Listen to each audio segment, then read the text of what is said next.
Indian diagnostic market ये अब बहुत अच्छी तरीके से ग्रो हो रहा है। इन दिनों आपने देखा होगा लगभग 15 to 20% ग्रोथ आ गई है। लगभग 40,000 करोड़ का ये बिजनेस है। तो यहाँ पे अगर आप एंट्री करना चाहते हो तो ये बहुत अच्छा मौका है। तो यहाँ पे मैं आपको इस वीडियो में बताऊंगा कि कैसे आप pathological laboratory diagnostic centre develop कर सकते हैं, स्टार्ट कर सकते हैं बिजनेस, अपना खुद का स्टार्टअप डेवलप कर सकते हैं। यहाँ पे मैं फ्रॉम स्क्रैच मतलब बहुत सारी चीज़ें आपको बताऊंगा। जो स्टूडेंट्स मतलब जो भी एंटरप्रेन्योर यहाँ पे एंटर करना चाहता है, जिसको कुछ भी नॉलेज नहीं है कैसे करना है, क्या इन्वेस्टमेंट होती है, इन सभी स्टूडेंट्स के लिए ये वीडियो। और साथ में जिन्होंने ऑलरेडी बिजनेस में एंट्री की है तो इन लोगों के लिए भी यहाँ पे कुछ बहुत अच्छी टिप्स मैं आपको दूंगा, जिससे आपका बिजनेस 10x मतलब 10 गुना बढ़ सकता है। नमस्ते दोस्तों, मैं आपका दोस्त अमित, आप सबका मेरे YouTube channel things by Amit में हार्दिक स्वागत। डायग्नोस्टिक लैबोरेटरी दो तरह की होती है, एक तो फ्रेंचाइजी बेस मॉडल होता है या फिर ओन खुद की डायग्नोस्टिक लैब डेवलप कर सकते हैं।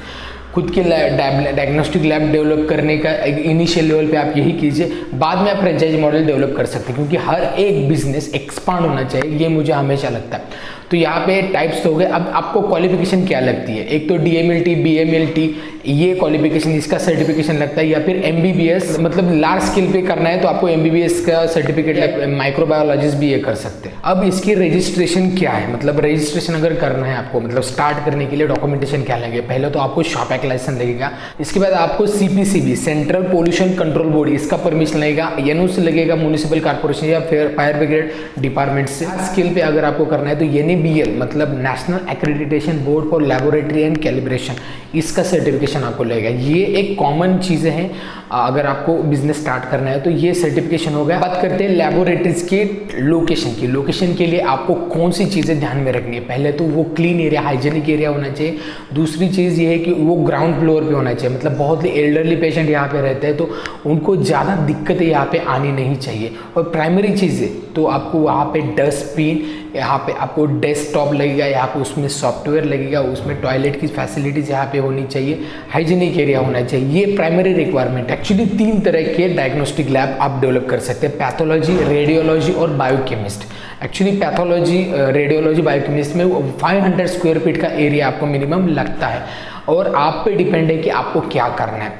Most of the time 80% pathological labs ही यहाँ पे होते हैं। रेडियोलॉजी मतलब CT स्कैन, जो MRI होते हैं वो यहाँ पे इंक्लूड होते हैं। इसके बाद हम इक्विपमेंट के बारे में बात करेंगे, क्या क्या इक्विपमेंट लगेंगे आपको लगेगा incubator, centrifuge, microscope, pipette, calorimeter, reagents, cell counter, biochemist, analyser, ये चीज़ें लगेगी। फिर आपको बड़े स्केल पे करना है तो एक्सरे मशीन भी आप रख सकते हैं, CT scan machine, MRI machine, blood sample collection की ट्यूब्स, मतलब ये किट्स वगैरह रहते हैं वो चीज़ें, और रेफ्रिजरेटर तो इम्पॉर्टेंट है। अब बात करते हैं बजट की। बजट एक्चुअली कितना लगता है, बजट आपको वेरी है, डिपेंड है।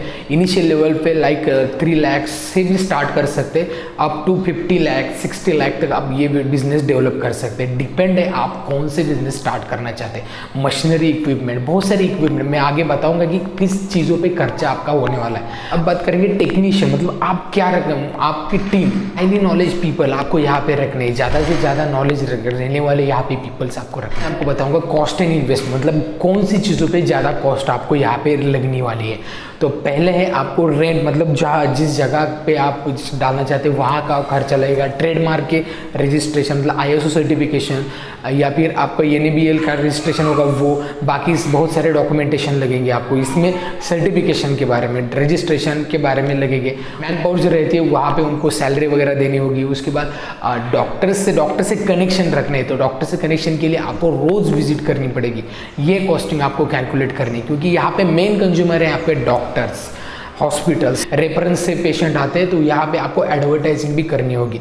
एडवर्टाइजिंग की कॉस्टिंग वो चाहे ऑनलाइन हो या ऑफलाइन हो। ऑनलाइन मतलब आप सोशल मीडिया पे कर सकते हैं, गूगल एडवर्टाइज कर सकते हैं, खुद की वेबसाइट डेवलप करके उसका SEO करके वो एड रन कर सकते हैं। या फिर ऑफलाइन में हो गए विजिटिंग कार्ड्स आपके हो गए, या फिर प्रिस्क्रिप्शन पैड आप दे सकते हैं डॉक्टर को, या फिर आप होर्डिंग्स लगा सकते हैं। बहुत सारे हॉस्पिटल्स में पम्पलेट या ब्राउचर आप यहाँ पे एडवर्टाइज उसकी कर सकते हैं लगा के। तो ये चीज़ें आपको करनी होगी शुरुआत में ब्रांडिंग के लिए। ब्रांडिंग ये इंपॉर्टेंट चीज़ है। उसके बाद फर्नीचर की कॉस्टिंग हो गई, उसके बाद सॉफ्टवेयर की कॉस्टिंग हो गई, और जो डॉक्टर आपके पास है या आपको हायर करने पड़ते हैं उनकी कॉस्टिंग हो गई। तो ये चीज़ें आपको ध्यान में रखनी है। इसलिए मैंने बताया कि वेरी होता है बजट आपका, कौन सी इक्विपमेंट, अभी इक्विपमेंट कितने, इस पे भी डिपेंड है आपका बजट। तो ये चीज़ें आपको कैलकुलेट करनी है बजट कैलकुलेट करते समय। अब मैं आपको बताऊंगा कि कुछ टिप्स बताऊंगा जहाँ से आपका बिजनेस ग्रो हो सके। उसमें पहला टिप ये है कि चेक लिस्ट। रोज़ आपको रिएजेंट कौन से खत्म हुए, कौन से इक्विपमेंट खराब है उसको रिन्यू करना, मतलब उसमें रिपेयर करना है, या अपडेटेड इक्विपमेंट कौन से आपको लाने की ज़रूरत है। ये चीज़ें आपको रोज़ की रोज़ देखनी है। जितने पेशेंट आते हैं वो पेशेंट को फॉलो, मतलब मैसेज थ्रू कुछ हो, आपके यहाँ पे बॉडी चेकअप का वगैरह कैंप हो गया, या फिर कुछ नई एक्टिविटी कर रहे हैं, फ्री चेकअप भी होता है, तो उसके इंपॉर्टेंट नॉलेज आपको वहाँ पे देनी है। इसके लिए उनके telephonic number, WhatsApp number, social media के अगर हैंडल्स आपका होता है तो यहाँ पे आप डेफिनेटली शो कर सकते हैं, प्रेजेंट कर सकते हैं। फंड मैनेजमेंट पे भी ध्यान देना है। फंड मैनेजमेंट मतलब आपको आपको बिजनेस में भी फंड डालना है, और उसके बाद रोलिंग मनी, मतलब उतना ही पैसा रोलिंग में डालना है। लाइक 5 लाख आपने बिजनेस में डाल दिया तो लगभग 5 लाख या फिर 3 to 4 लाख तो आपको यहाँ पे रोलिंग में डालना ही है, और वो खर्चा सिर्फ आप बिजनेस के लिए करेंगे, ये इंपॉर्टेंट है। उसके बाद चीट नहीं करना है आपको, मतलब अगर कोई डॉक्टर को उनका कमीशन देना पड़ता है, और डेफिनेटली देना ही चाहिए। अगर आपको रेफरेंस से कोई पेशेंट आता है तो जहाँ से रेफरेंस आ गया उनको उनका कमीशन देना है, क्योंकि मोस्टली कमीशन बेस्ड बिजनेस है। तो इसके लिए आपको रिलेशन से ही बिजनेस डेवलप हो जाएगा।